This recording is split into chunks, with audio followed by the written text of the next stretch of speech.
Hi വത്സപ്പിലേക്ക് സ്വാഗതം. ഇന്ന് ഞാൻ ഇവിടെ ഉണ്ടാക്കാൻ പോകുന്നത് ഒരു കാബേജ് കൊണ്ടാട്ടമാണ്. ഈ കാബേജ് ഇപ്പം നല്ലതുപോലെ കഴുകി അതിൻ്റെ ഇതളുകളൊക്കെ അടർത്തി വെച്ചിരിക്കുകയാണ്. അപ്പം ഇതൊന്ന് നമുക്ക് ചെറുതായിട്ട് ഒന്ന് അരിഞ്ഞെടുക്കാം. അത്ര ചെറുതല്ല.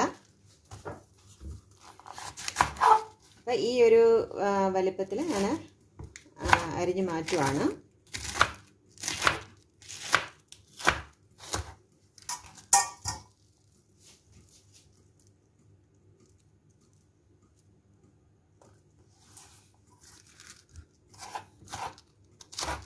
എല്ലാം ഇതേപോലെ ഒന്ന് അരിഞ്ഞെടുത്തിട്ട് മാറ്റി വെച്ചിട്ട് നമുക്ക് അതിൻ്റെ കൂട്ടുകളെ കുറിച്ച് ഒക്കെ പറയാം.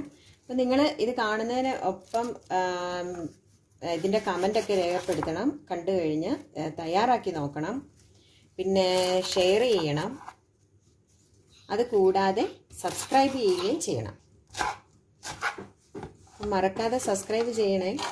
ഇത് നല്ലൊരു ഇതാണ്, ഒരു വിഭവമാണ്. നമുക്ക് വൈകുന്നേരം ഈവനിങ് കോഫിയുടെ ഒക്കെ കൂടെ കഴിക്കാൻ പറ്റുന്നതാണ്. പെട്ടെന്ന് ഉണ്ടാക്കുകയും ചെയ്യാം. ഇനി നമുക്ക് അത് എങ്ങനെയാണ് അതിനകത്ത് പുരട്ടിയെടുക്കേണ്ടത്. അപ്പോൾ ഇതിന് കൂട്ട് നമുക്ക് എങ്ങനെയാണെന്ന് നോക്കാം. അപ്പം അതിന് വേണ്ടിയിട്ട് ഞാനിപ്പോൾ ഒരു ബൗള് അരിപ്പൊടി എടുത്തിട്ടുണ്ട്. പിന്നെ സവാള ചെറുതായിട്ട് അരിഞ്ഞത്. അപ്പോൾ ഇത് ഒരു സവാളയാണ് ഞാൻ എടുത്തത്. അത് ഒന്ന് ചെറുതായിട്ട് നീളത്തിൽ അരിഞ്ഞിട്ടുണ്ട്. കറിവേപ്പില, കറിവേപ്പില അരിഞ്ഞു, കുറച്ച് വലിയ കറിവേപ്പിലയാണ്, അരിഞ്ഞു വിടുന്നതാണ് നല്ലത്. 1 ടീസ്പൂൺ മുളക് പൊടി, 1 ചെറിയ ടീസ്പൂൺ മഞ്ഞൾപ്പൊടി, 1/2 ടീസ്പൂൺ കായപ്പൊടി, പിന്നെ പാകത്തിന് ഉപ്പും ചേർത്ത് ഈ മിക്സ് തയ്യാറാക്കാം. അപ്പം പാകത്തിന് വെള്ളം ചേർക്കുക. ഒരു കാര്യം കൂടെ വിട്ടുപോയി, ഇഞ്ചി ചേർക്കണം. അപ്പം ഇഞ്ചി ഞാൻ ചതച്ച് വെച്ചിരുന്നു. ഒരു ചെറിയ കഷ്ണം ഇഞ്ചിയാണ് എടുത്തത്. പിന്നെ ഇതിനകത്തോട്ട് നമുക്ക് കുറച്ച് വെള്ളമൊക്കെ ചേർത്ത് ഒന്ന് മിക്സ് ചെയ്തെടുക്കാം.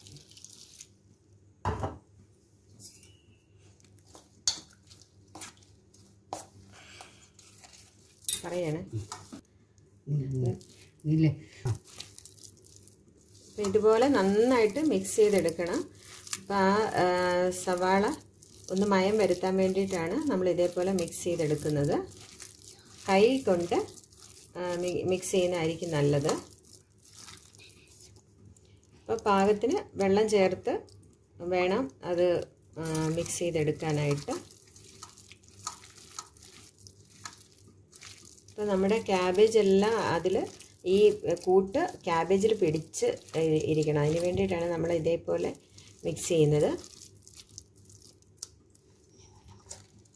ഇനി നമുക്ക് അരിഞ്ഞു വെച്ചിരിക്കുന്ന ക്യാബേജ് അതിലേക്ക് ചേർത്ത് കൊടുക്കാം.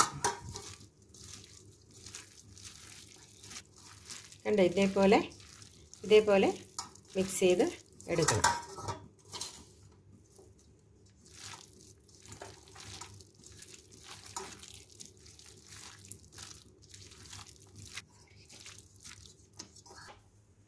ഞാനൊരു പാൻ അടുപ്പത്ത് വെച്ചു. ചൂടായതിന് ശേഷം എണ്ണ ഒഴിച്ചു കൊടുക്കുക.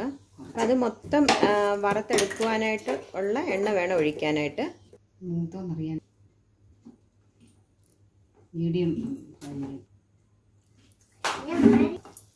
എണ്ണ ചൂടായില്ലെന്ന് അറിയാൻ വേണ്ടി ഞാനൊരു ചെറിയ പീസ് ഇട്ട് കൊടുത്തു. അപ്പം അത് നന്നായിട്ട് ചൂടായിട്ടുണ്ട്. അപ്പം നമുക്ക് നമ്മൾ പാകപ്പെടുത്തി വെച്ചിരിക്കുന്ന ക്യാബേജ് എണ്ണയിലേക്ക് ചേർത്ത് കൊടുക്കാം. ഞാൻ കുറച്ച് എണ്ണയാണ് എടുത്തിരിക്കുന്നത്. നമുക്ക് 2-3 വട്ടമായിട്ട് വറുത്ത് പോരാലോ. പിന്നീട് നമ്മൾ ഈ എണ്ണ ഉപയോഗിക്കുന്നില്ല. അതുകൊണ്ട് കുറച്ച് എണ്ണ വീതം എടുത്ത് കുറച്ച് വീതം വറുത്തെടുത്താൽ മതിയാവും.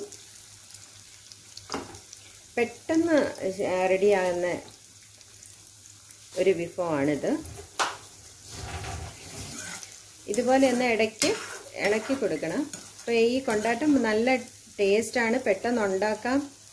ക്യാബേജ് എല്ലാവരുടെയും വീട്ടിൽ എപ്പോഴും ഉണ്ടാകുന്ന ഒരു ഐറ്റമാണ്. ഒരു 4 മണി പലഹാരം പോലെയൊക്കെ നമുക്ക് കഴിക്കാവുന്നതാണ്. അപ്പം ഇത് റെഡി ആയിട്ടുണ്ട്.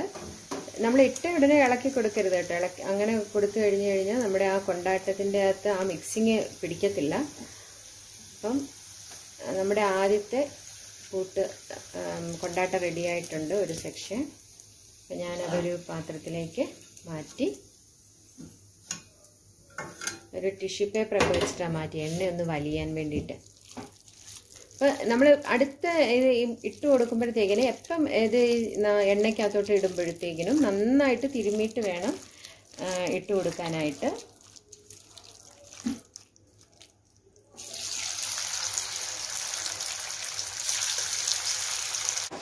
കണ്ടോ, നമ്മുടെ കാബേജ് കൊണ്ടാട്ടം റെഡി ആയി കഴിഞ്ഞു. അപ്പോൾ എല്ലാവരും തയ്യാറാക്കി നോക്കണം. കമൻ്റൊക്കെ രേഖപ്പെടുത്തണം, ഷെയർ ചെയ്യണം, ലൈക്ക് ചെയ്യണം, സബ്സ്ക്രൈബ് ചെയ്യണം. ഓക്കെ, അപ്പോൾ എല്ലാവർക്കും ഇഷ്ടപ്പെടും, കുട്ടികൾക്കൊക്കെ ഇഷ്ടപ്പെടും, പെട്ടെന്ന് തയ്യാറാക്കാവുന്നതാണ്. Okay, by.